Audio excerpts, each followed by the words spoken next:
very good evening to you and many thanks for making time to be with us on this 19th day of February 2024. This is trending news here on Lookuptv.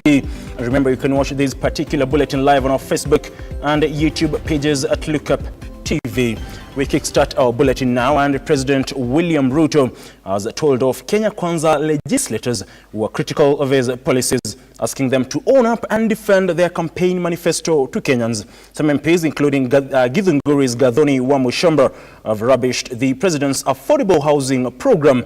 Now, on Monday, Ruto lashed out at the critics of the government programs, asking them to, of course, look at the Kenya Kwanza manifesto on what they promised Kenyans. We will need to collectively, and I like what Ishungwa said, there is no other government in parliament.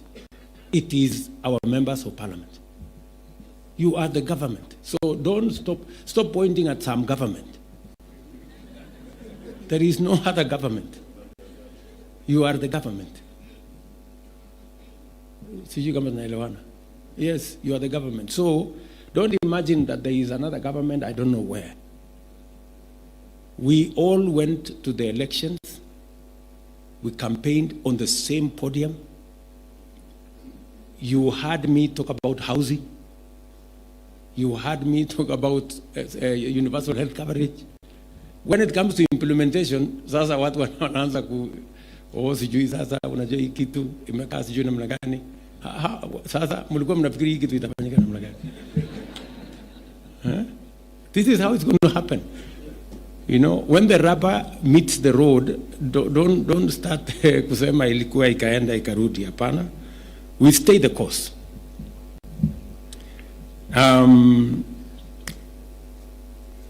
Let me just point to you some of the things that I think we should be coming as we progress.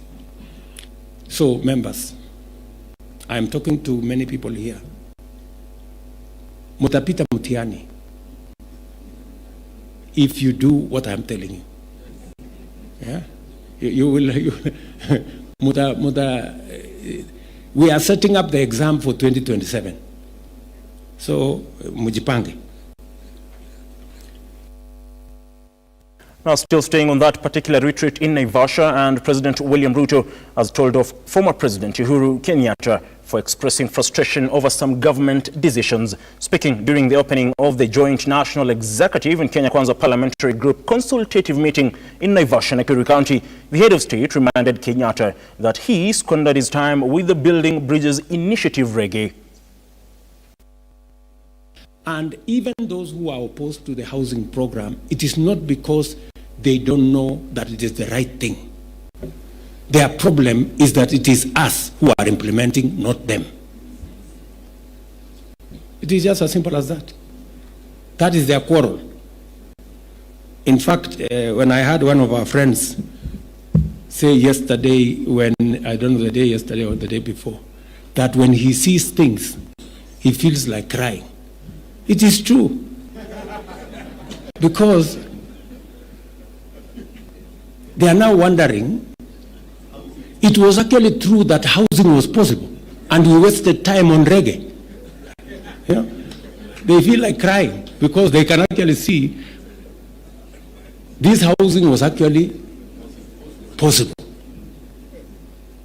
So that's what it is. Many people thought it was not possible. They can now see that it is possible.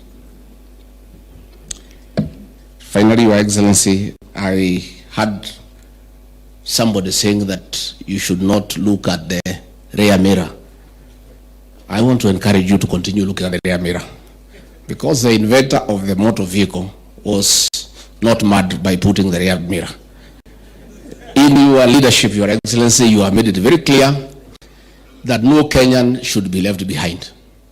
So you must continuously continue looking at the rear mirror to make sure that all Kenyans are on board and they are not left behind.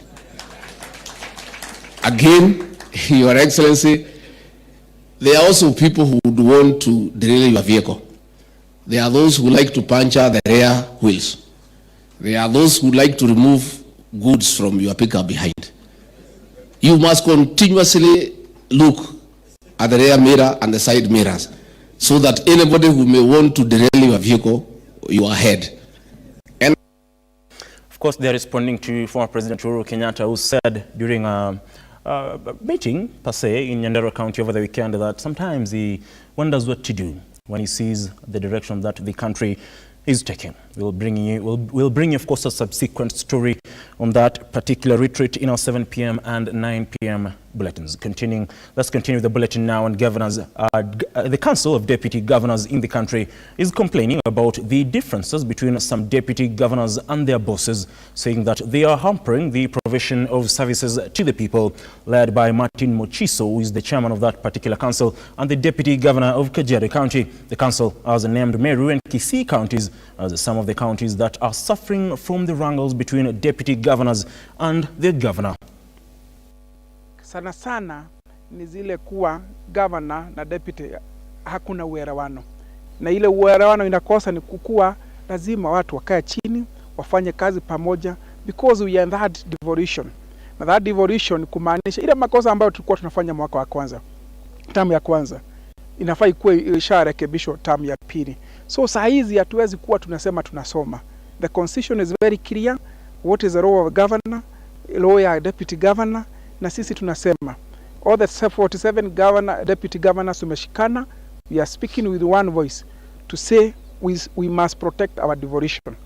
Ambao wanahangaika hapa na pale, kwa sababu tunajua wanaoumia zaidi ni wananchi kwa kukosa kutendewa maendeleo.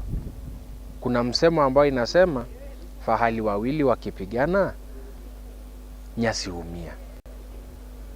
Governor na deputy governor wanapozozana, wanaoumia zaidi ni wale wananchi ambao walimekuwa na imani na nyinyi na wakawa. The leadership of the Orange Democratic Movement, that is ODM, has thrown its full support behind Raila Odinga's bid for the top position at the African Union Commission, citing his suitability for the role and emphasizing the benefit it would bring to the nation. Addressing the press at his residence in Butere constituency, Wycliffe Oparanya, the first deputy party leader, commended Odinga's candidacy, underscoring its potential significance for Kenya and the African continent as a whole. Our party leader has expressed interest to compete for the AU chairmanship. This is a good privilege for us as ODM, and it will be a great honor to this country, Kenya, if he gets that particular position. This seat is not for tomorrow, but the campaign, of course, will start. The lobbying will start all over Africa. We start early, but the elections will be held next year in January 2025. If he's elected in January 2025, he will assume office in March 2025. So we have still a whole year to organize ourselves. I know people are worried what will happen to the party. We need a strong ODM as a party. You can see parties like ANC have lived beyond people who started them. Naunga mkono party leader Raila Amolo Odinga kukuwa chairman wa AU, na sisi tunamwombea kila laheri. Tunaamini vile alikuwa high representative wa infrastructure, akipewa hiyo nafasi ya chairman atafanya kazi mzuri. Na katika chama hatuna uoga kwa sababu baba amekuweko kama party leader, na tuko na viongozi kama governor emeritus Wycliffe Oparanya ambaye amekuwa deputy party leader, na tunaamini baba akishaenda AU, Oparanya anatosha hiyo viatu ya kukuwa kiongozi wetu katika chama cha ODM, na hata ikiwezekana baba amuendosi na asimame urais katika chama cha ODM.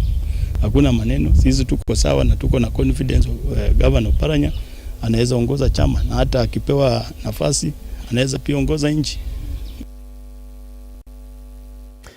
Now, amidst efforts to eradicate the scourge of insecurity, Samburu Governor Lati Lelelet has inaugurated a fortified camp to help the residents, citing the continuous violence from the bandits that disrupts learning to neighboring Morijo School, and called on the Interior CS to intervene in the security issue in the area. Morijo ambaye inaangaliana kila siku inapigwa risasi, iko na watoto 700, almost 800, 700 and something. Na watoto wametoka kila mahali Kenya. Nilipata fursa ya kuongea na hawa, na hii watoto ni watu wanapita mtihani, they are taking almost the whole class to university. Lakini kasi yao kutoka asubuhi mpaka jioni ni kusikia mlio ya risasi. Mimi nataka kualika Waziri Kindiki tutembee na hiyo shule ndio tuweze kuweka hata askari karibu na hiyo shule. Kambi moja ya askari Morijo Secondary School. Na ukiangalia results ya Morijo Secondary School, it's one of the best in the country. But vile wanapigwa risasi kutoka asubuhi mpaka jioni, nafikiria hiyo maneno itaharibika. Tafadhali sana, hii bandits ni watu kidogo kwa serikali ya Kenya. Tukuje hapa tusaidiane kusecure shule ya Morijo. So mimi naomba kama gavana yao, because mimi sina askari. Hii shule iko along Maralal Baragoi Highway, A road ya Kenya, na wanapigwa risasi.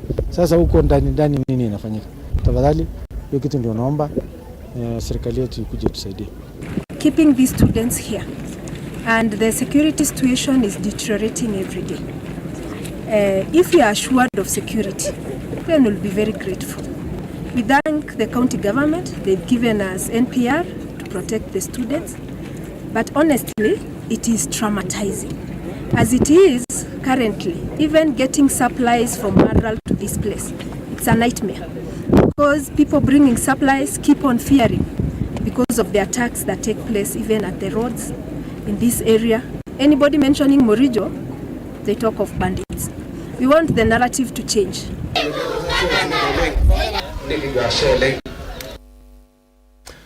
Let's get sporty now. The Kenya Police Bullets FC secured a slot in the round of 16 of the FKF Women's Cup. The Beldino Dumba led side crushed Embu Queens 8-0 in the preliminary match held at the Embu Stadium in Embu County.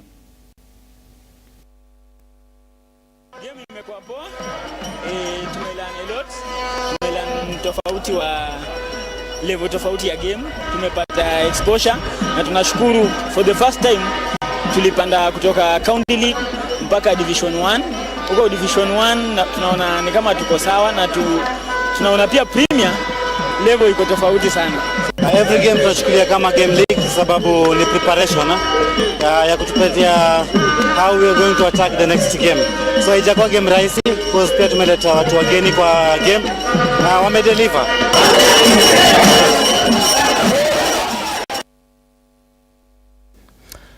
Well, those are the stories that we had for you at this particular moment in time. Many thanks for making time to be with us. We'll be coming to you with subsequent stories, of course, including the ongoing government retreat in Naivasha, Nakuru County, and what the president has had to say regarding the cabinet performance, and of course, again, what leaders of the two houses, the National Assembly and the Senate, in regards to the performance of CSs, and of course CSs appearing to or before the floor of the House to answer to questions or statements by various legislators regarding their dockets. Until then, you can visit our website www.lookuptv.co.ke just to get an overview of the stories making headlines not only here in the country but as well across the borders. Until then, do have yourself a wonderful evening, and like always, God bless.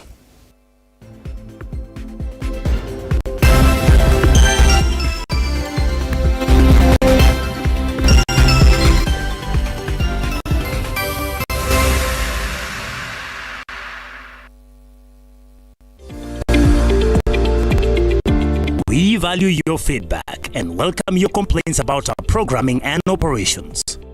Feel free to get in touch